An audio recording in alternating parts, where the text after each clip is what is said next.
Good morning, আমি Sohan Nandi, BB Poddar and Parvati Devi foundation for এডুকেশনের operation theatre technology student. আজ 17ই মে, আজকে ক্রিটিক্যাল কেয়ার ডে। তো সেই ক্রিটিক্যাল কেয়ার ডে উপলক্ষে আমাদের কলেজ একটা কুইজ কম্পিটিশান আয়োজন করেছে, যার নাম হলো মেডিকুইজ। তো তোমরা জুনিয়র যারা এটা দেখবে সেখানে দেখো আমরা কীভাবে আয়োজন করে থাকি। অলদো এটা আমরা আয়োজন করিনি, সত্যি কথা বলতে এটা পুরো কলেজ আয়োজন করেছে। তো এবার ক্লাস এইদিকে কলেজের দিকে এগিয়ে যাই। কলেজের দিকে এগিয়ে যেতে দেখছি আমাদের পুরো কলেজের সামনের এখানে একটা ভিড় হয়ে আছে আমাদের বন্ধুদের। আর এখানে আমাদের Sourita ma'am, ওটিটির coordinator. Hi ma'am.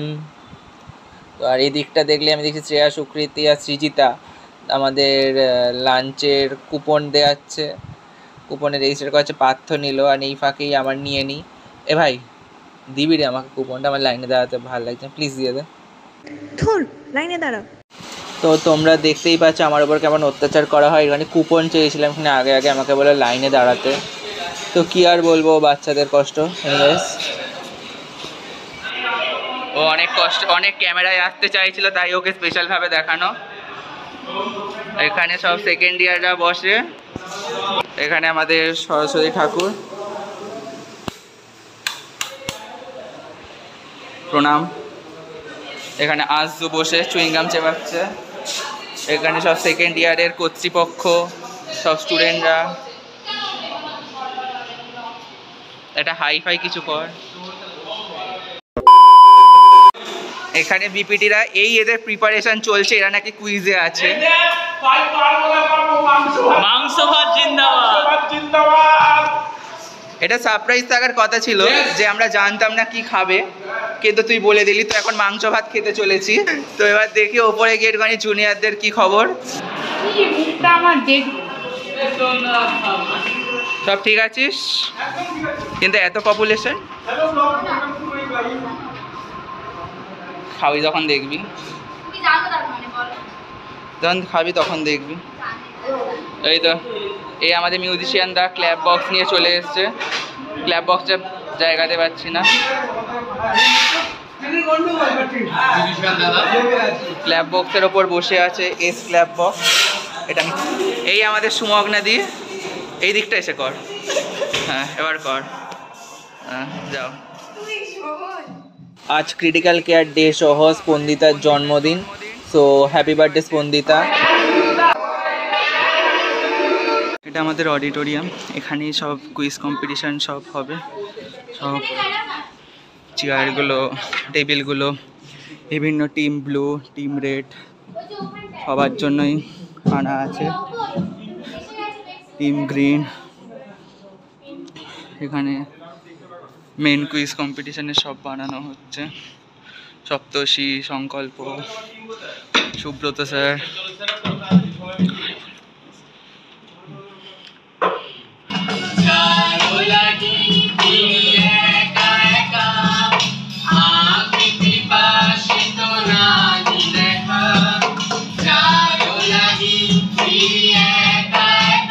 এই যে আমাদের ট্রফি আনা হয়েছে এখানে কুইজ কম্পিটিশানের।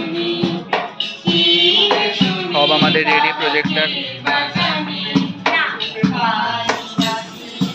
ওখানে আমাদের বড় প্রজেক্টর, এখানে সব প্র্যাকটিস হচ্ছে। তো এখন আমি তোমাদের কিচ্ছু দেখাবো না, এখন তুমি এদেরকে দেখো, কারণ পুরোটা দেখার পরে আমরা বুঝতেই পারছো আজকে ক্রিটিক্যাল কেয়ার ডে সেলিব্রেট হচ্ছে। অ্যান্ড আমি একটা ডিসক্লেমার যেটা আউট অফ নোওয়্যার চলে এসছে তোমাদের স্ক্রিনে, সেটা এখানে আমি তোমাদের বলতে চাই। অন্য দিনের ভিডিওর মতন এই ভিডিওটা বেশি বড় হতে চলেছে, নট লাইক অন্য দিনের ভিডিও যেগুলো রেগুলার ভিডিও বলো 10-15 মিনিটের। বিকজ আমাদের এই quiz competition and critical care day সেলিব্রেশনটা পুরো দিন ধরে হয়েছিল, তো পুরোটা তো আমরা দেখাতে পারবো না, বাট আমরা এটাকে পার্টসে দেখাবো। অ্যান্ড যথাসম্ভব আমি চেষ্টা করব 2টো পার্টের রাখা, মানে বাট মেবি 3টে পার্টেও হতে পারে, তো সেটা শিওর হয়ে বলতে পারছি না, এটাই বলার ছিল। তোমরা দেখতেই পাচ্ছ এক এক করে সবাই আসছে, জুনিয়র বলো সিনিয়র বলো সবাইকেই ডাকা হয়ে গেছে, সবাই আস্তে আস্তে আসছে। অ্যান্ড এরা ঢুকে আসার পরই পুরো ব্যাপারটা শুরু হবে। তো এর কিছু পয়েন্ট আছে, লাইক এরা সব আসছে, তোমরা ব্যাকগ্রাউন্ডেও শুনতে পাচ্ছ যে এরা এসে রেসপেক্টিভ তাদের টিমে বসবে। অ্যান্ড ফোন টিমে বসার পর সবারই ফোন নিয়ে নেওয়া হবে, কারণ ফোন থাকে কুইজ কম্পিটিশনের কোনো লাভ নেই। তো এরা আসুক অ্যান্ড তারপর আমরা আমাদের শুরু করব programme.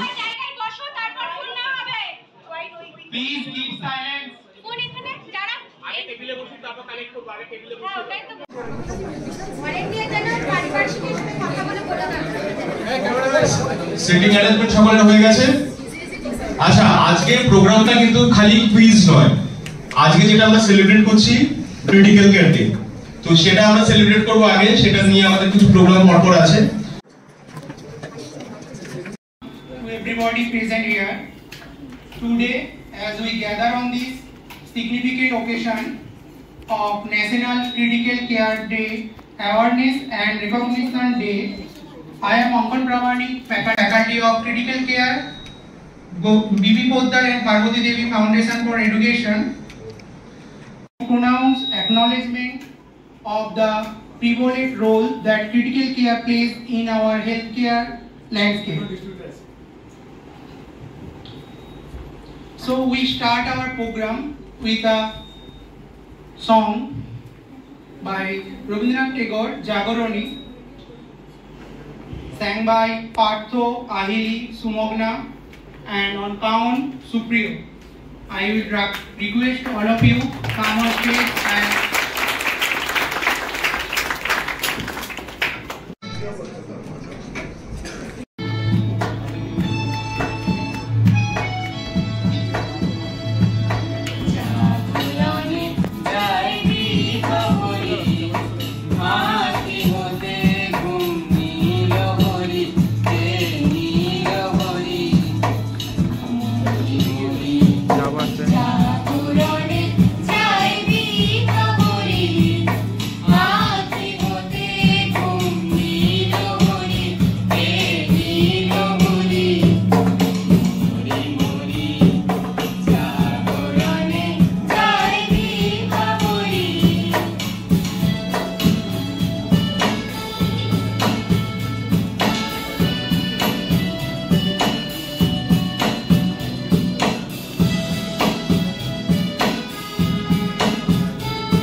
In the realm of healthcare, critical care plays a vital role and as a beacon of hope and sanctuary where lives hang in the balance and every second counts.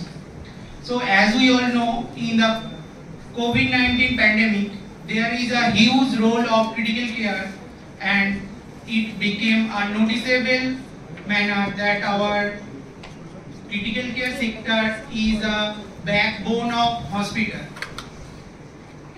It is a where skill, performance, negativity and delicate balance between life and death while precious compassion and unwavering resolve. It is in these critical care moments that the true essence of humanity shines brightest in the selfless act of care. The relentless pursuits of excellence and the profound sense of duty to heal and comfort. Now, I request Abiyad Ahmed, critical care staff, to say something about today's day and about critical care technologies.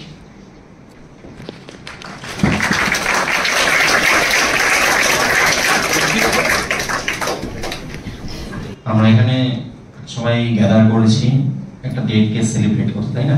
সেটা হচ্ছে critical care day. But এটার পেছনে আরো দুটো শব্দ আছে, একটা হচ্ছে critical care awareness and recognition, তাই তো? মানে আমাদের মধ্যে ক্রিটিক্যাল কেয়ার একটু অ্যাওয়ার করতে হবে যে ক্রিটিক্যাল কেয়ারটা কি, কেন, কিভাবে আমাদের হেলথ কেয়ার ইকোসিস্টেমের সঙ্গে জড়িত, রাইট? দ্বিতীয়ত হচ্ছে যে এই ক্রিটিক্যাল কেয়ারের যারা ব্যাকবোন, যেমন হচ্ছে doctors, nurses, allied health care providers, respiratory therapist, physiotherapist, language therapist, এরা যারা রয়েছে তারা হচ্ছে ক্রিটিক্যাল কেয়ারের ব্যাকবোন, তাই না? তো যদি প্যান্ডেমিকটাও আমাদের অনেক কিছু কেড়ে নিয়েছে, বাট প্যান্ডেমিকের ফলে অনেক প্রফেশনস রয়েছে যারা লাইমলাইটে আসতে পেরেছে, ঠিক আছে? তার একটা বড় পার্ট হচ্ছে আমরা, তাই তো? যারা আমরা ক্রিটিক্যাল কেয়ার নিয়ে পড়াশোনা করছি এবং ক্রিটিক্যাল কেয়ার নিয়ে আমরা আমাদের ক্যারিয়ারকে সামনের দিকে এগিয়ে নিয়ে যাচ্ছি। জাস্ট ছোট্ট একটা প্রেজেন্টেশন আমার, সেটা হচ্ছে যে আমরা কোন পেশেন্টদেরকে ক্রিটিক্যালি ইল বলে ডিফাইন করব, তাই তো? তো আমরা সাধারণত কি করি যে একটা পেশেন্ট যখন দেখি যে রোড ট্রাফিক অ্যাক্সিডেন্ট হয়েছে বা কোনো একটা পেশেন্ট খুব খুব খারাপভাবে ইনজিওর্ড হয়েছে, আমরা জেনারেলি সেই সমস্ত পেশেন্টদেরকে কনসিডার করি যে they are the suitable candidate for taking care of intensive care units, right? তো এবারে হচ্ছে যে আমি দুটো ক্যাটাগরিতে এখানে ডিভাইড করছি বোঝানোর স্বার্থে, সেটা হচ্ছে patients with life threatening conditions. কিরকম? একটা পেশেন্ট সাপোজ কার্ডিয়াক অ্যারেস্ট হয়েছে, তো মোটামুটি আমরা এখানে যারাই রয়েছি তারা সবাই অ্যালাইড প্রফেশনালস, রাইট? তো আমাদের কিছু লাইফ থ্রেটেনিং সিচুয়েশনকে, কন্ডিশনকে জানতে হবে, যে যারা একমাত্র ক্রিটিক্যাল কেয়ার তারাই জানবে এরকম ব্যাপারটা নয়, প্রত্যেকটাকে। ইভেন যারা বিএমএলটি করছে, they are also the associate of medical laboratory science, right? কারণ তারা যদি আমাদেরকে প্রত্যেকটা ক্রুশিয়াল টাইমে তার ভ্যালুয়েবল রিপোর্টস, প্যারামিটার্স যদি আমাকে না দেয়, আমারও ডিফাইন করতে খুব অসুবিধা হবে যে পেশেন্ট অ্যাকচুয়ালি কোন জায়গাতে স্ট্যান্ড করছে। একটা পেশেন্ট এসছে প্রচন্ড চেস্ট পেইন নিয়ে, সেই চেস্ট পেইন পেশেন্টটা কোন অরিজিন থেকে, whether it is from any cardiac origin or anything else, তাহলে আমাকে সে কিন্তু ডিফারেন্সিয়েট করে দিচ্ছে আমাদের রক্তটাকে পরীক্ষা করে নিয়ে, কি কিছু কার্ডিয়াক বায়োমার্কারস ইমিডিয়েটলি আমাদেরকে টেস্ট করে দিচ্ছে, কার্ডিয়াক ট্রোপোনিন, কার্ডিয়াক আমাদের কিছু ধর্স আমরা কি করি, troponin I, troponin T, CKMB, আমরা এনটি-প্রোবিএনপি এটসেট্রা কিছু টেস্ট আছে, যে টেস্টগুলো আমাদের কি করে দেওয়া হয়, আমাদেরকে খুব ইমিডিয়েটলি দক্ষতার সঙ্গে রিপোর্টগুলো আমার দিয়ে দেওয়া হয়। তাহলে আমরা ডিফারেন্সিয়েট করতে পারি, সেটাকে ক্লাসিফাই করার জন্য একটা টার্ম আছে, দ্যাট ইজ ট্রায়াজ, আমি নেক্সট টাইম বলবো। দ্বিতীয় হচ্ছে যে পোস্ট অপারেটিভ ইন্টেনসিভ কেয়ার। একটা পেশেন্টের ওটি হলো, তো যখন আমরা একটা পেশেন্টের অপারেশন করছি, অপারেশন করার সময় আমরা কি করা হয়, একটা পেশেন্টকে জেনারেল অ্যানাস্থেসিয়া, লোকাল অ্যানাস্থেসিয়া, হটসেভার আমরা অ্যানাস্থেসিয়া দিয়ে পেইনলেস সার্জারি করার একটা এক্সপেরিয়েন্স দিই, রাইট? এবার একটা পেশেন্ট যখন কমপ্লিট অ্যানাস্থেসিয়াতে যাচ্ছে বা ব্যালেন্সড অ্যানাস্থেসিয়াতে যাচ্ছে, সেখান থেকে যখন সে রিকভারি করছে তখন কি হচ্ছে, আমরা ভেন্টিলেটর যখন দিচ্ছি পেশেন্টকে কমপ্লিটলি একটা সিডেশনের মধ্যে রাখছি। হুট করে সিডেশন থেকে বেরিয়ে সে পেশেন্টটা নর্মাল ফিজিওলজিক্যাল প্যারামিটারস আসতে তার টাইম লাগতে পারে। ইন দ্য মিন টাইম আমরা তাকে কিছু মেকানিক্যাল, কিছু থেরাপিউটিক, কিছু ইন্টারভেনশনাল সাপোর্টের মাধ্যমে রাখছি, যেটার জন্য আমাকে ক্রিটিক্যাল কেয়ার দরকার হচ্ছে। দিস আর দ্য অ্যাওয়ারনেস, যে আমরা এই সমস্ত পেশেন্টকে ক্যাটাগরাইজ করতে পারি যে this patients are suitable candidate for intensive care unit. Okay, second হচ্ছে ট্রায়াজ। এখানে 4টে ট্রায়াজ ডিফারেন্সিয়েট করা হয়েছে, মানে যেগুলো আমার কমনলি লাগে। একটা নাই, সেটা হচ্ছে ব্ল্যাক।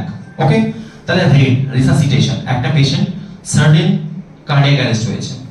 তো হোপ যারা ক্রিটিক্যাল কেয়ার এবং অপারেশন থিয়েটার থেকে আছে তারা কার্ডিয়াক অ্যারেস্টের প্রত্যেকটা সাইন অ্যান্ড সিম্পটম সম্পর্কে তারা ওয়াকিবহাল, এবং যারা এই কোর্সের মধ্যে নেই, অন্য কোর্সের আছে, তাদেরও এটা জেনে নেওয়া দরকার যে একটা পেশেন্ট সার্টেন আনকনসাস হয়েছে, আমি তার কি কি চেক করব? একটা পালস দেখব, আমি পালস পাচ্ছি না। আমি কি করব? তার ব্রিদিং নেওয়ার চেষ্টা করব, আমি ব্রিদিংও পাচ্ছি না। তারপর আমি কি করব? পেশেন্টটাকে সাফোকেটিভ ডাকবো। তারপরে আমাকে সুইচ করে দিতে হবে এবিসি, একটা অ্যাপ্রোচ রয়েছে এবিসি তে। তাহলে পেশেন্ট রিহ্যাবে, ব্রিদিং এন্ড সার্কুলেশন আমাকে কি করতে হবে? এনসিওর করতে হবে যেন প্রত্যেকটা ঠিকঠাক ভাবে থাকে। আমাকে এয়ারওয়ে মেইনটেইন করতে হবে, ব্রিদিং আমাকে এনসিওর করতে হবে, এবং সার্কুলেশনের জন্য আমাকে immediately switch to cardiac pulmonary resuscitation. Okay, এছাড়া হচ্ছে একটা পেশেন্ট স্ট্রোক হয়েছে, সেটা এসচেমি হোক বা হেমারেজিক হোক, মানে ইমিডিয়েট কেয়ার দরকার। those are categorized in red. Okay, second হচ্ছে ইয়েলো, আর্জেন্ট। আর্জেন্ট কেয়ার মানে কি বলবো আমরা? একটা পেশেন্ট এসেছে, যে পেশেন্টটা হচ্ছে একটা ব্লিডিং হচ্ছে, প্রচন্ড ডিপ কাট হয়েছে, কোনো কারণে সুইসাইডাল অ্যাটেম্প্ট করতে গেছিল, সিনা কেটে ফেলেছে, মানে আর্টারি কেটে ফেলেছে, প্রচন্ড ব্লিডিং হচ্ছে, ব্লিডিংটা কোনোভাবে কন্ট্রোল হচ্ছে না, আমরা সেটা ট্রিট করবো, তাই তো? ট্রায়াজ আরো তোমাদের বলতে হবে, এটা তো পুরোটা এখানে ক্লাস নেওয়ার ব্যাপার না, আমি ছোট করে বলে দিচ্ছি। গ্রিন হচ্ছে emergency, any kind of emergency, সাপে কাটা হয়েছে, সাপ কেটেছে এসে বলছে, ঠিক আছে, বা কোনো কারণে ইনজিওর্ড হয়েছে বাট নট লাইক রিসাসিটেড, তার রিসাসিটেট করতে হবে, কিন্তু ফ্র্যাকচার হয়েছে, সাপোজ বাইক চালাচ্ছিল, বাইক ফ্র্যাকচার হয়েছে, গাড়ি একটু অ্যাক্সিডেন্ট করে দিয়েছে, তাহলে কি হচ্ছে, এই সময় আমরা কি করবো? গ্রিন জোনে রাখবো।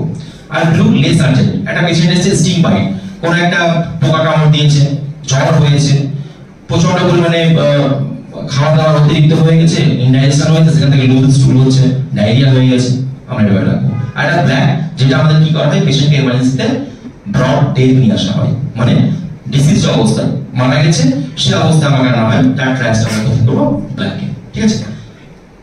সেকেন্ডলি হচ্ছে যে আমরা অ্যাকচুয়ালি ইন্টেনসিভ কেয়ার ইউনিটে একটা পেশেন্টকে কি কি সার্ভিসেস দিয়ে থাকি, তাই তো? তো প্রথম হচ্ছে continuous vital monitoring. Vital monitoring মানে হচ্ছে যে একটা পেশেন্টের blood pressure monitoring, pulse oximetry, একটা পেশেন্টের হার্ট রেট মনিটরিং, একটা পেশেন্টের কোনো অ্যারিথমিয়া হচ্ছে কিনা সেখান থেকে জানতে পারবো, কোনো লাইফ থ্রেটানিং অ্যারিথমিয়া হচ্ছে কিনা। তো this are the vital science, যেটা আমাকে কি করা হয়, ইন্টেনসিভ কেয়ার ইউনিট বা ক্রিটিক্যাল কেয়ার ইউনিটে আমরা একটা কন্টিনিউয়াস মনিটরিং মধ্যে রাখতে পারি পেশেন্টকে। তার জন্য আমরা একটা স্পেশাল ইকুইপমেন্ট ইউজ করি, সেটা হচ্ছে মাল্টি প্যারামিটার মনিটর, তাই তো? সেই মনিটর আমাদের কি করা হয়, স্পেসিফিক কিছু প্যারামিটারস এর রিডিং আমাদেরকে ডাইনামিক ওয়েতে দিতে থাকে। হ্যাঁ, দ্বিতীয়ত হচ্ছে অ্যাডভান্স হেমোডাইনামিক মনিটরিং। সাপোজ এটা পেশেন্টের সার্জারি হয়েছে, আফটার দ্যাট পেশেন্টের হেমোডাইনামিক ইনস্টেবিলিটি রয়েছে, তো সেই পেশেন্টের ব্লাড প্রেশারটা প্রচন্ড ফ্ল্যাকচুয়েট করছে, আমাকে তার প্রেশারটা আমি যখন কার্ভ বেঁধে নিচ্ছি, মানে নন ইনভেসিভ ওয়েতে, আমি তখন দেখতে পাচ্ছি যে পেশেন্টের একটা রিডিং ভ্যারি আসছে, বেশিরভাগ ডায়াস্টল ভ্যারি আসে। তো in that case we can do one thing, সেটা হচ্ছে যে ইনভেসিভ ব্লাড প্রেশার মনিটরিং। আমরা একটা আর্টেরিয়াল লাইন করি, সেখান থেকে আমরা একটা ডোমে নিয়ে একটা সিস্টেমের মাধ্যমে আমরা কি করি, প্যারামিটার গুলো মাল্টি প্যারামিটার মনিটরের মাধ্যমে দেখতে পাই। এতে আমরা কি হয়, তার ফ্ল্যাকচুয়েশন সম্পর্কে জানতে পারি বা বুঝতে পারি যে তার স্ট্যাটাসটা কি, নাম্বার 1। নাম্বার 2 হচ্ছে সিভিপি, সেন্ট্রাল ভেনাস প্রেসার। এই মনিটরিংটাও আমাকে কিন্তু অ্যাডভান্স লেভেলে হেল্প করে। দুটো কম্বাইন যদি করি, মানে central venous pressure monitoring and হচ্ছে আর্টেরিয়াল প্রেসার মনিটরিং, দুটোর মাধ্যমে আমরা আরো কিছু অ্যাডভান্স লেভেলের ইনফরমেশন পাই। যেমন একটা পেশেন্টের কার্ডিয়াক আউটপুট কত, একটা পেশেন্টের কতটা ভাস্কুলার রেজিস্ট্যান্স রয়েছে, এসভিআর কতটা রয়েছে, ঠিক আছে, এবং এর আরো কিছু ভ্যারিয়েশনস রয়েছে যেগুলো আমরা কি করি, অ্যাডভান্স হেমোডাইনামিক মনিটরিং এর মাধ্যমে পেতে পারি, এবং পেশেন্টকে এই কেয়ারগুলো আমরা ওখানে দিতে পারি। তাতে আমাদের কি লাভ হবে? দুটো লাভ হতে পারে। একটা লাভ হতে পারে যে পেশেন্টটাকে আমার এক্সাক্ট কোন ওয়েতে ট্রিটমেন্ট এগোতে পারে। একটা পেশেন্ট সাপোজ এর एग्जांपल দিই, প্রেসার কম আছে, আমি আইনোট্রপিক সাপোর্ট দিচ্ছি, স্টিল বাড়ছে না, তাহলে সেই পেশেন্টটাকে আমাকে কি করে বাড়াতে হবে? আমাকে ফ্লুইড দিতে হবে নাকি আমাকে কোনো ধরনের আইনোট্রপিক ড্রাগস দিতে হবে বা কোনো ভ্যাসাটিভ ড্রাগস দিতে হবে? এই দুটোর কনফিউশন আমাকে একমাত্র ক্লিয়ার করতে পারে একটা অ্যানালাইসিস, সেটা হচ্ছে কন্ট্রোল পালস অ্যানালাইসিস, যে অ্যানালাইসিসটার জন্য আমাদের অ্যাডভান্স হেমোডাইনামিক মনিটরিং এর প্রচন্ড দরকার। ওকে, তৃতীয়ত হচ্ছে নিউরোলজিক্যাল মনিটরিং। একটা পেশেন্টের আইসিপি ইন্ট্রাক্রেনিয়াল প্রেসার মেজারমেন্ট করার জন্য আমাকে কি করতে হয়? আইসিপি সেটআপের দরকার হয়, কারণ এটা আমরা জেনারেল ওয়ার্ডে বা এমার্জেন্সিতে আমরা করতে পারি না। ওকে, আর কিছু স্পেসিফিক অর্গান মনিটরিং, যেগুলো অর্গান ফেলিওর, যেমন আমরা মাল্টি অর্গান ফেলিওরের মধ্যে আমরা জানি যে ধর সোফা স্কোর আমাদের ওয়াইডলি ইউজ করা হয়, আমরা অনেক সময় অ্যাপাচি স্কোর ইউজ করি, তাই তো? তো এই স্কোরিংস গুলোর মাধ্যমে পেশেন্ট কোন স্টেটে আছে, পেশেন্টের মানে প্যারামিটারস গুলো আমরা জানি এবং তার মতো করে আমরা মনিটরিং করার জন্য আমাদের ক্রিটিক্যালটা দরকার হয়। আমাদের ইমিডিয়েট অ্যানালাইসিস দিতে হচ্ছে, তো ওয়ার্ডের মধ্যে পসিবল নয়, কিন্তু আইসিইউটা পসিবল। একটা পেশেন্টের আরো অন্যান্য জিনিস রয়েছে, একটা পেশেন্টের হট করে একটা ইনভেসিভ প্রসিডিউর করতে হবে, সেটা আমাকে কিন্তু ওয়ার্ড থেকে স্টেরাইলের জন্য বলতে আমাদের হসপিটালে ইন্টেনসিভ কেয়ার ইউনিট বা ক্রিটিক্যাল কেয়ার ইউনিট বা এইচডিইউ এগুলো আমাদের থাকে অ্যাভেলেবল, তাই না? সেখানে আমরা করি। আচ্ছা, সেকেন্ড হচ্ছে যে আমাদের রিকগনিশন। রিকগনিশন বলতে টিল ডেট অনেকেই হয়তো আমরা এখানে জানি যে উই আর দ্য প্যারামেডিক্যালস, বাট ইন্ডিয়াতে এই কোভিডটা আমাদের কিছু জিনিস মানে একটা লাইমলাইটের মধ্যে এনেছে। Now we are the allied health care professionals. আমাদের নিজস্ব একটা কমিশন হয়েছে, national commission for allied and health care professionals, NCAHP, তোমরা এটা গুগলে গিয়ে দেখতে পারো। তো সেই কমিশনটা আসার আগে মানে এতদিন আমরা ছিলাম মানে ছাদহীন, কমিশনটা আসার পর আমরা কি হয়েছে, আমাদের মাথার উপরে ছাদ এসছে। তো যাই হোক, ওখান থেকে আমাদের অনেকটাই রেসপন্সিবিলিটি হয়েছে, আমাদের রিকগনিশন অনেকটাই আরো ব্রাইট হয়েছে। ক্লিয়ার? তো আইসিইউ সেটআপে মোটামুটি কারা কি রকম সার্ভিস প্রোভাইড করে দেখতে পাবো। Doctors, specialist physicians, critical care কনসালটেন্টরা হচ্ছে একটা আইসিইউতে একটা পেশেন্টের ট্রিটমেন্টের জন্য টিম ওয়ার্ক হয়, তাই তো? আমরা সকলেই তার সঙ্গে ইন্টিগ্রাল রোল প্লে করি। একটা হচ্ছে ডক্টরস, স্পেশালিস্টরা এবং ক্রিটিক্যাল কেয়ার কনসালটেন্ট যারা রয়েছে, তারা একটা পেশেন্টকে দেখলো, অ্যাসেস করলো, অ্যাডভাইস করলো, সেটাকে ক্যারি ফরওয়ার্ড করি, সেটার অ্যাডভাইসটাকে ফলো করি আমরা যারা হচ্ছে রেসপিরেটরি থেরাপিস্ট বা ক্রিটিক্যাল কেয়ার টেকনোলজিস্ট। আমরা কি করি? আমরা সেইটাকে প্রপার যা অ্যাডভাইস থাকে সেটাকে ফলো করে পেশেন্টকে সুস্থতার দিকে আমরা এগিয়ে নিয়ে যাই। তারপরে হচ্ছে physiotherapist, medical laboratory associates, radio technologist, এরাও কিন্তু আমাদের একদম একটা ব্যাকবোন। কেন? একটা পেশেন্ট যখন দীর্ঘদিন বেড রিডেন থাকে, একটা ফিজিওথেরাপিস্টের হেল্প ছাড়া তার কিন্তু চলা যথেষ্ট দুর্বিষহ হয়ে যায়। একটা পেশেন্ট ফ্র্যাকচার আছে, যদি ফিজিওথেরাপিস্ট নিজের স্কিলকে কাজে না লাগায়, তাহলে তার কিন্তু কি হয়, ফ্র্যাকচারের পর বোনগুলো কিন্তু বাঁকা হয়ে যায়, তাই তো কৃষ্ণদাদা? বা আরো কোনো এলিমেন্ট আসতে পারে। একটা স্ট্রোক পেশেন্ট, যে পেশেন্টটা সর্বক্ষণ মুখটা একটা টাসিভ টাইপের মতো হয়ে যায়, মুখ বাঁকা হয়ে যাচ্ছে, আমাদের কি করা হয়? সেই স্ট্রোক পেশেন্টগুলো দেখা যায় দীর্ঘদিন বেড রিডেন আছে, আমাদের ফিজিওথেরাপিস্টরা কি করে? টাইম টু টাইম মেইনটেইন করে একটা পেশেন্টকে কি করা হয়? অল আপার লিম্ব, লোয়ার লিম্ব, সব লিম্বের যথারীতিভাবে এক্সারসাইজ করানো হয়, তাই তো? তোমরা যারা আছো তোমরা করছো তো, তাই না? তো এরকম হচ্ছে মেডিকেল ল্যাবরেটরি অ্যাসোসিয়েটস যারা বিএমএলটি করছে, তারা যদি প্রত্যেক দিন রেগুলার যা টেস্টগুলো হয়, সিবিসি, হিমোগ্লোবিন, আর যা রুটিন টেস্ট রয়েছে, renal profile test, lipid profile test, liver function test, যদি তারা আমাদেরকে প্রপার না নলেজ রেখে ঠিকঠাক যদি রেজাল্ট না দেয়, সেক্ষেত্রে আমরাও কিন্তু পেশেন্টের স্ট্যাটাস জানতে পারবো না, পেশেন্টের মানে আমি মনিটর করতে পারবো যে পেশেন্টের হেলথ স্ট্যাটাসটা কোথায় রয়েছে, রাইট?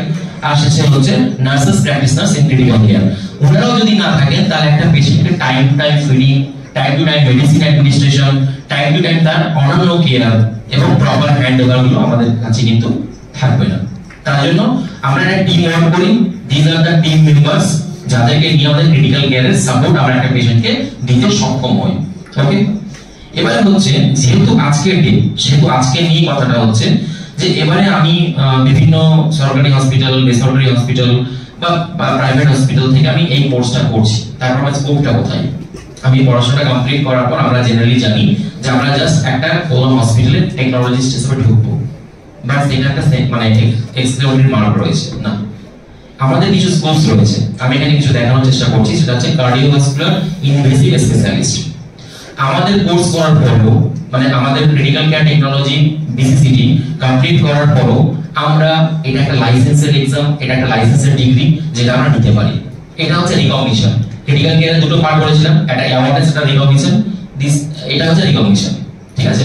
তাহলে যারা ক্রিটিক্যাল কেয়ার নিয়ে আমরা পড়ছি তাদের যদি আরো সামনের দিকে এগিয়ে যাওয়ার ইচ্ছা থাকে তাহলে একটা স্কোপ হচ্ছে কার্ডিওভাস্কুলার ইনভেসিভ স্পেশালিস্ট। তারা কি করেন? তারা ইনভেসিভ কার্ডিওভাস্কুলার যে প্রসিডিউরগুলো হয়, যেমন প্রাইমারি অ্যাঞ্জিওগ্রাফি, কোরোনারি অ্যাঞ্জিওগ্রাফি, অ্যাঞ্জিওপ্লাস্টি, এগুলোতে ইন্ডিপেন্ডেন্টলি এবং ডিপেন্ডেন্টলি বোথ কাজ করতে পারে, ডায়াগনস্টিক কাজ করতে পারে। নাম্বার 1। নাম্বার 2 হচ্ছে কার্ডিয়াক সোনোগ্রাফার। ওয়েস্ট বেঙ্গলে এটা খুব একটা কমনলি না চললেও ওয়েস্ট বেঙ্গলের বাইরে কিন্তু ইকোকার্ডিওগ্রাফিটা বেসিক্যালি আমাদের ক্যাডার থেকেই করেন। কোনো কমপ্লেক্স কেসে তখন কার্ডিওলজিস্টরা করে থাকেন, কিন্তু বেশিরভাগ সময় আমাদের যারা মানে স্টেটের বাইরে হয়েছে কার্ডিওভাস্কুলার টেকনোলজি, আমাদের যেমন ক্রিটিক্যাল কেয়ার টেকনোলজি, বাইরের স্টেটে কার্ডিওভাস্কুলার টেকনোলজি। তাহলে if you complete your bachelor degree, তোমাকে একটা এক্সাম অ্যাপিয়ার করতে হবে। If you pass the exam, you will get the credential that you are a cardiac sonographer. Number 3, acute care practitioner cum clinical officer. তো technologist, এটা নিয়ে যদিও একটা controversy রয়েছে, but technologist they work with technology, they work in mechanical parts, but আমরা তো clinical part দেখি, clinical applications সঙ্গে জড়িত আমরা, তাই না? তো সেই একটা আসার পর একটা ইন্টারন্যাশনাল কোড রয়েছে 2240, you can search in Google। তো সেখানে we are recognized as clinical officer, যেমন নার্সিং অফিসার হয়, মেডিকেল অফিসার হয়, we are the clinical officer।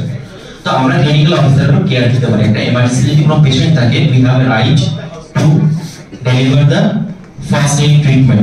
ওকে, আমরা first, not only first aid, আমরা একদম ফার্স্ট লাইন ট্রিটমেন্ট আমরা প্রোভাইড করতে পারি, ঠিক আছে? তার জন্য পার্টিকুলার আমরা প্রেসক্রাইব করতে পারবো, কিছু সার্জিক্যাল উন্ড ড্রেসিং থেকে স্টার্ট করে কিছু ইনভেসিভ প্রসিডিউর আমরা কিন্তু করে দিতে পারবো। ওকে, 4th হচ্ছে অ্যাডভান্স কেয়ার প্র্যাকটিশনার্স। তো এই প্রবাবলি আমাদের ওয়েস্ট বেঙ্গল কাউন্সিলটা ডেভেলপ হয়ে গেলে আমরা হয়তো এসিপি বলে নিজেদেরকে আইডেন্টিফাই করতে পারবো অ্যাডভান্স কেয়ার প্র্যাকটিশনার বলে। 3rd হচ্ছে ট্রমা কেয়ার এন্ড ইমার্জেন্সি, এটা আগের মতোই রিলেট করে, এন্ড ক্লিনিক্যাল অ্যাপ্লিকেশন স্পেশালিস্ট। এই যে আমাদের বিভিন্ন মেডিকেল ডিভাইস রয়েছে, মেকানিক্যাল ভেন্টিলেটর রয়েছে, ডাইভার মেশিন রয়েছে, সিপ্যাপ মেশিন রয়েছে, এইচএমএসি মেশিন রয়েছে, তো এইগুলো তো বায়োমেডিকেলটা তৈরি করছে, বাট এইগুলোকে জনসম্মুখে ডাক্তারদের সামনে, আমাদের সামনে কাউকে আগে এক্সপ্লেনেশন করতে হবে। একটা ম্যানুয়াল থাকবে, উনি যে একটা হুট করে কোনো মেশিন এলো সেটা তো অপারেট আমি করতে পারবো না, বা সেই অপারেটে বা ধর একটা কোনো মেকানিক্যাল ভেন্টিলেটর নতুন মুড ডেভেলপ হলো, নতুন মুড এটা রিসার্চ করে বের করলে এবং তারা কি করলো, ডেভেলপ করলো। তো সেই মুডের কি প্রস রয়েছে, কি কনস রয়েছে, সেটা তো আমাকে জানতে হবে। কোন কোন পেশেন্টের সুইটেবল ক্যান্ডিডেট, এটা আমাদেরকে বুঝতে হবে। তার জন্য আমাদের আরেকটা ক্যারিয়ার রয়েছে ক্লিনিক্যাল অ্যাপ্লিকেশন স্পেশালিস্ট। বিভিন্ন মেকানিক্যাল ভেন্টিলেটরের কোম্পানিগুলোতে আমাদেরকে হায়ার করা হয়ে থাকে এবং এটা হাই স্যালারি পেড থাকে, ঠিক আছে? তো এই স্কোপসগুলো আমাদের রয়েছে। তার জন্য অনেকেই আমাকে বিভিন্ন সময় জিজ্ঞেস করে থাকে, করেও, ঠিক আছে, যে আমাদের ক্যারিয়ারটা কোথায় যাবে। তো ভেঙে পড়ার কিছু নেই, দিস আর দ্য স্কোপস। তোমরা কমপ্লিট করার পর এই জায়গাগুলোতে নিজেদেরকে ক্যারিয়ারটাকে নিজেদের এগিয়ে নিতে পারবেন, ঠিক আছে? এবারে হচ্ছে যে যারা আমরা এখন স্টুডেন্ট অবস্থায় আছি, আমরা ইন্টার্নে যাবো, তারপরে আমরা হয়তো স্টাফিং করবো, তখন আমাদের কি কি রেসপন্সিবিলিটি রয়েছে। তো আমি জাস্ট কয়েকটা রেসপন্সিবিলিটি লিখেছি। Bridge between all health care ecosystem, মানে একটা ডক্টর কোন একটা অ্যাডভাইস করলো, কোন একটা নার্স সেটাকে ফলো করবে, আমরা কিন্তু সেটার মধ্যে একটা ব্রিজ ফলো করে দিয়েছি। আমরাও সেই অ্যাডভাইস ফলো করতে পারি, আমরাও সেই প্রসিডিউরটা করে দিতে পারি। Triage and providing emergency care, আমরা ট্রায়াজ করতে পারি একটা পেশেন্টকে, সেই ট্রায়াজ অনুযায়ী তার কেয়ার কি রকম হবে, কোথায় যাবে, সেটা আমরা কিন্তু ঠিক করে দিতে পারি এবং পেশেন্টকে ইমিডিয়েট রিসাসিটেশন কেয়ার আমরা দিতে পারি। তৃতীয়ত হচ্ছে resuscitation providing advance cardiac life support. একটা পেশেন্ট হার্ট অ্যাটাক হয়েছে বা সিপিআর দরকার হয়েছে, তো কোড অ্যানাউন্স হলো, আমরা কিন্তু ওই মুহূর্তে গিয়ে একটা পেশেন্টের অনায়াসে এসিএলএস একটা সার্টিফিকেশন হয়, তোরা যখন পাস করবি তোদের নিশ্চয়ই সেটা হবে, সার্টিফিকেশনটা তোরা নিয়ে গিয়ে একটা পেশেন্টকে অ্যাডভান্স কার্ডিয়াক লাইফ সাপোর্ট দিতে পারবি। ওকে, তৃতীয়ত হচ্ছে physical examination, history taking, ordering any diagnostic test. আমরা একটা পেশেন্টের হিস্ট্রি দিতে পারবো, তার ফিজিক্যাল এক্সামিনেশন দিতে পারবো। তার জন্য ডেফিনেটলি আমাদের কোর্স ওয়ার্কে যখন আমাদের পড়ানো হয়, আমরা যখন পড়বো তখন আমাদের মধ্যে কৌতূহল থাকতে হবে যে একটা পেশেন্টের কোন কোন ফিজিক্যাল এক্সামিনেশনটা করবো, কোন সিম্পটমের সঙ্গে কি আমরা রিলেট করবো, তাই না? চতুর্থ হচ্ছে basic and advance hemodynamic monitoring, যেটা আমি আগে বললাম, সেটা আমাদেরকে জানতে হবে। তৃতীয় হচ্ছে perform oblique assist in minimal invasive procedure, যেমন আইভিপি, আমাকে একটা রেডিয়াল আর্টারিটাকে ক্যানুলেশন করতে হবে, বা একটা আমাকে সেন্ট্রাল লাইন করতে হবে, বা ডায়ালাইসিস লাইন করতে হবে, একটা পেশেন্ট ডায়ালাইসিস হবে। তো আমরা এগুলো ডিরেক্ট পারফর্ম করতে পারি, অথবা আমরা কোনো একটা ফিজিশিয়ানকে অ্যাসিস্ট করতে পারি। ওকে, তারপরে হচ্ছে এয়ারওয়ে ম্যানেজমেন্ট। এটা সাধারণত সবাই করেছে, স্টুডেন্ট অবস্থায় করছো, এবং এটাই আমাদের স্কোপ আছে একটা। wound care and surgical dressing, operating and management of ICU equipment including mechanical ventilator। ঠিক আছে, তো আমরা এইভাবে আমাদের ক্যারিয়ারটাকে সামনের দিকে এগিয়ে নিয়ে যাব। আজকের দিনে আমরা একটা ওয়ার্ক নেব যে আমরা ভালো করে পড়াশোনা করব, ভালো করে পড়াশোনা করে আমরা একটা ভালো সার্টিফিকেশন নেব, একটা ভালো লাইসেন্সিয়ার এক্সাম ক্র্যাক করব, ক্র্যাক করে আমরা নিজেদের মতো ইন্ডিভিজুয়াল প্র্যাকটিস করব, এবং এটা অর্গানাইজেশনকে হেল্প করবে, নিজের ক্যারিয়ার গ্রোথকেও হেল্প করবে। ওকে, আজকের এই ডেতে উপলক্ষ করে এটুকুই আমার বলা। ওকে, সবাই ভালো থাকবেন।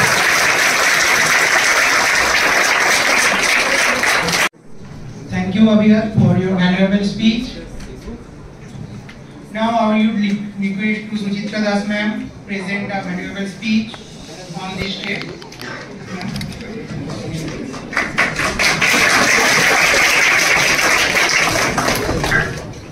Thank you.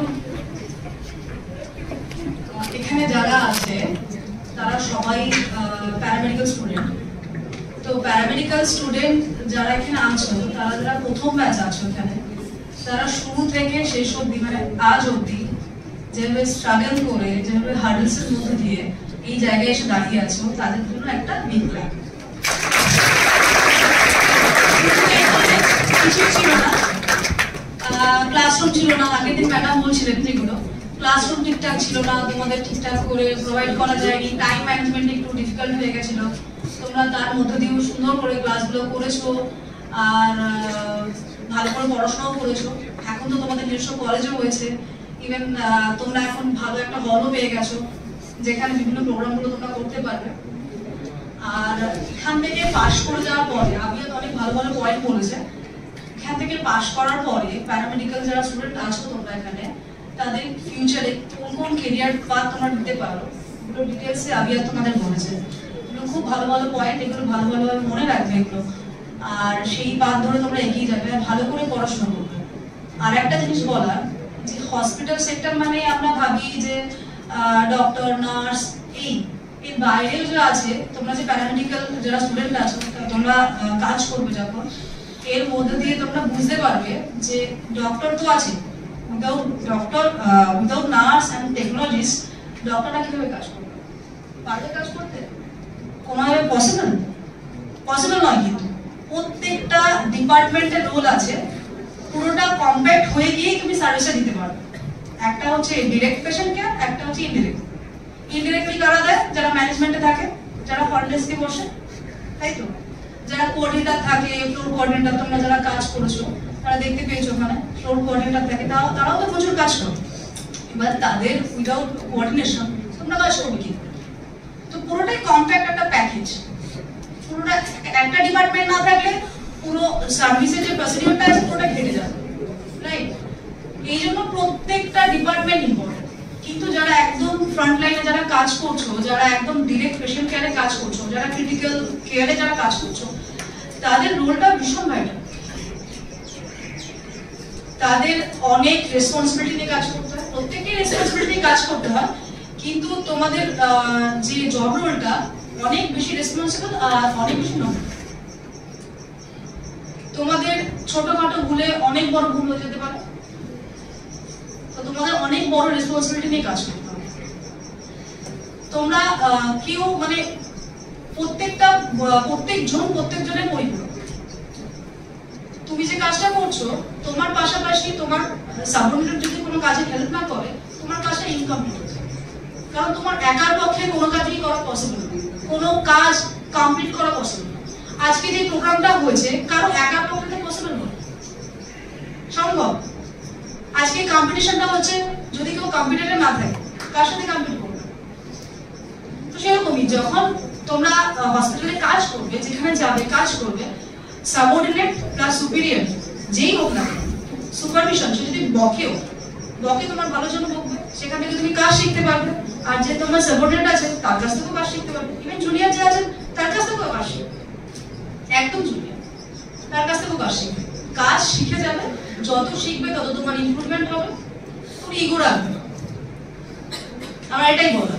কিন্তু আজকে critical care day, critical care day বলতে শুধু ক্রিটিক্যাল কেয়ার যারা স্টুডেন্ট আছে এখানে, সিসিটি যারা স্টুডেন্ট আছে তারা তো ছাড়াও যারা ওটিতে কাজ করছে তারাও খুব ইম্পর্টেন্ট।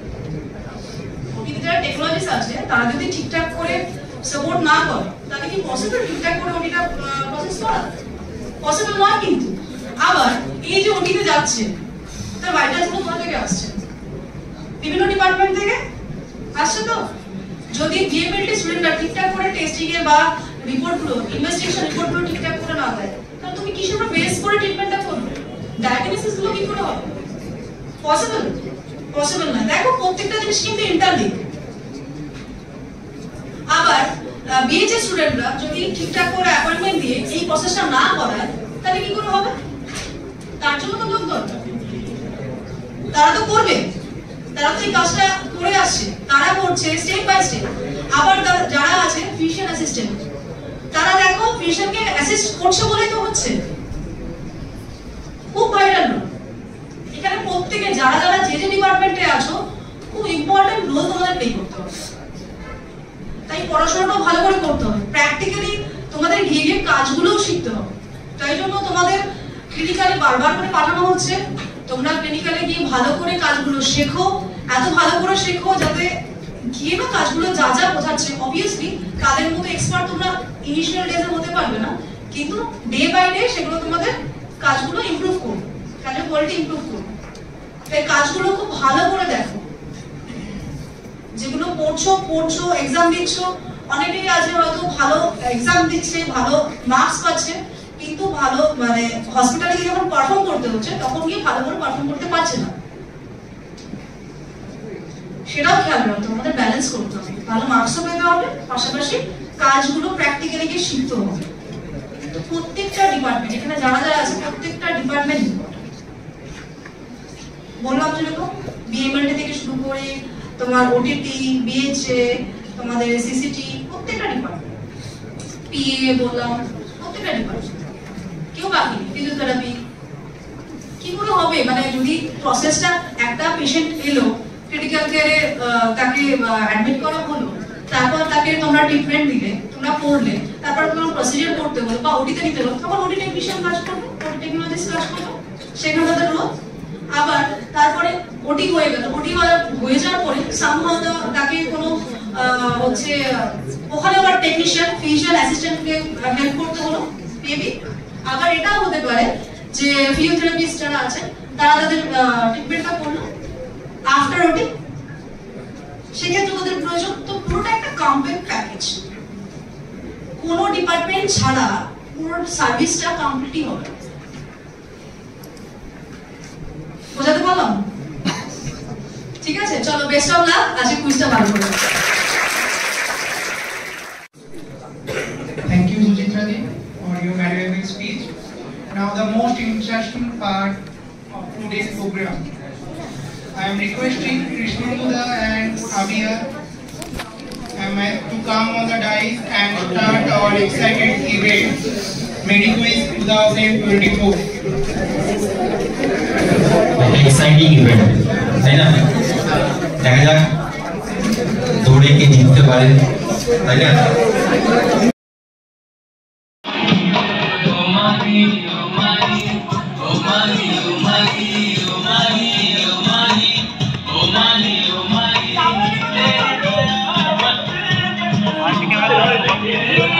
কি হবে?